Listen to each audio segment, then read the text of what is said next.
ನುಗ್ಗಿ ಬೂಟಿನ ಒದೆ ತಿಂದು ಶತ್ರುಗಳೆದೆಯ ಮೆಟ್ಟಿದರು. ಉಪವಾಸ ಸೆರೆವಾಸ ಎದೆಗುಂದದೆ ಮುನ್ನುಗ್ಗಿದರು. ಅವಮಾನ ಅದೇ ಬಹುಮಾನ ಎಂದರು ಕನ್ನಡ ಸಿಂಹಗಳು. ಅಳಿದರು ಕನ್ನಡ, ಉಳಿದರು ಕನ್ನಡ. ಎದೆಯನೇ ಸೀಳುನಿ ಹರಿವುದು ಕನ್ನಡ, ಬರೆವುದು ಕನ್ನಡ.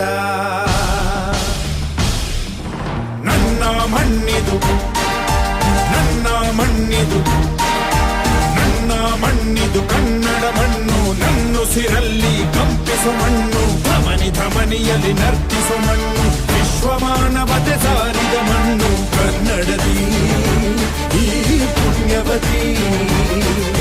ನನ್ನಡೆದ